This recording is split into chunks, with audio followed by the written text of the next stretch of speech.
Hello friends, welcome to my channel. आज मैं आपको ब्लाउज़ के बैक साइड में बैक टक्स जो होते हैं, ये बैक साइड में हम जो टक्स पॉइंट लगाते हैं वो कैसे और कितना लगाना है, ये मैं आपको इस वीडियो में बताने वाली हूँ। तो वीडियो को आप पूरा देख लो ताकि आपको समझ में भी आ जाएगा।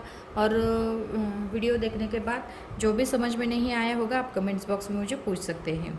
तो वीडियो पसंद आया तो लाइक करें, शेयर करें और हमारे चैनल को सब्सक्राइब करें। अब देखिए, यहाँ पे जब हम ब्लाउज़ सिलते हैं, ब्लाउज़ सिलने के बाद यहाँ पे हम जो बैक टक्स लेते हैं तो वो लंबाई के हिसाब से लेना पड़ता है। जब भी हम ब्लाउज़ के बैक टक्स लेते हैं तो लंबाई के हिसाब से लेना पड़ता है। जब हम डीप नेक लेते हैं तब हमें शोल्डर जो है वो कम लेना पड़ता है। शोल्डर जब हम कम लेते हैं तभी हमारे जो कंधे हैं वो नहीं गिरते और फिटिंग जो है शोल्डर की वो बहुत ही अच्छी बैठती है।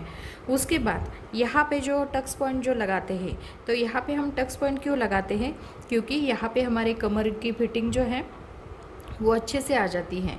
जैसे यहाँ पे हम जब दोनों टक्स पॉइंट लगाते हैं तो बैक साइड की जो कमर की फिटिंग है वो अच्छे आ जाती है। लेकिन यहाँ पे आपको कितना लगाना है, टक्स पॉइंट की लंबाई कितनी रखनी है, तो टक्स पॉइंट की लंबाई जो है ब्लाउज़ की लंबाई के हिसाब से रखनी पड़ती है। लंबाई ज़्यादा होगी ब्लाउज़ की तो टक्स पॉइंट की भी लंबाई ज़्यादा आती है। लंबाई आपकी कम होगी ब्लाउज़ की तो टक्स पॉइंट की भी लंबाई कम आती है। लेकिन कभी कभी क्या हो जाता है, जब हमारा ब्लाउज जो है आगे के साइड में झुक जाता है, कभी कभी बहुत सारे लोगों का ये प्रॉब्लम हो जाता है कि ब्लाउज़ आगे के साइड में झुक जाता है। तो वो क्यों हो झुक जाता है, क्या कारण है उसका, तो यहाँ पे जो हम टक्स पॉइंट लगाते हैं, जैसे हमने ये लगाया 5 इंच पर, तो आपको क्या करना है 6 इंच पे टक्स पॉइंट लगाना है। इससे क्या हो जाएगा, जैसे आगे के साइड में जो ब्लाउज झुक जाता है या आगे के साइड में खींचता है, पहनने के बाद बहुत ख़राब दिखता है, तो ऐसा नहीं होना चाहिए। बैक साइड में वो ऊपर जाता है, जैसे बैक साइड में ऊपर जाता है ब्लाउज़ और आगे के साइड में झुक जाता है, तो ऐसा नहीं होना चाहिए। शोल्डर की फिटिंग जो है, ये शोल्डर की फिटिंग जो है वो शोल्डर के ऊपर ही आनी चाहिए और जो बैक साइड की जो टक्स पॉइंट है वो भी आनी चाहिए। जो नॉर्मल हम लेते हैं ब्लाउज़ के लिए उतने पहले आपको लेना है, लेकिन पहनने के बाद ऐसा लग रहा है आपको कि आपका ब्लाउज जो है वो आगे के साइड में झुक जाता है या ठीक से नहीं बैठ रहा है, तो इसीलिए आपको क्या करना है, ये जो बैक साइड के टक्स पॉइंट जो है उसकी लंबाई जो है वो बढ़ानी है। इससे क्या हो जाएगा, आपका ब्लाउज जो है वो परफेक्ट जो शोल्डर है शोल्डर के ऊपर ही वो बैठेगा।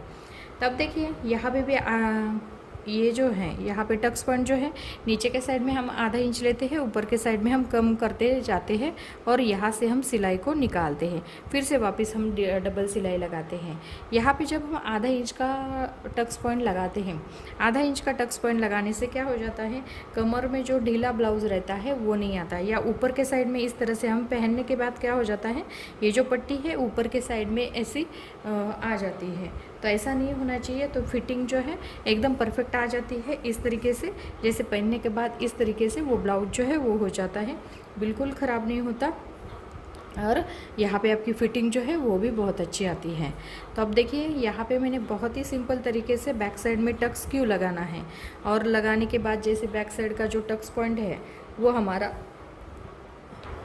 बैक साइड में जो टक्स पॉइंट है वो जैसे कितना लगाना है, तो लंबाई के हिसाब से, जैसे हम पहले 4 इंच 4.5 इंच, किसी किसी को छोटे पसंद होते हैं, किसी किसी को बड़े, लेकिन जब हमारा ब्लाउज़ आगे के साइड में झुक जाता है तो जो नॉर्मल हम टक्स पॉइंट लेते हैं उससे थोड़ा ज़्यादा टक्स पॉइंट आपको रखना है। इससे आपका ब्लाउज जो है आगे के साइड में नहीं झुकेगा और आपकी फ़िटिंग जो है वो परफेक्ट आएगी।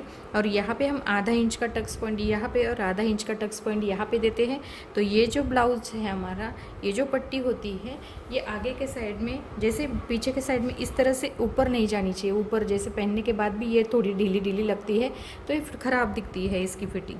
तो यहाँ पे आपकी फ़िटिंग जो है इस तरीके से आना चाहिए, कमर में जो पहनने के बाद इस तरीके से आना चाहिए।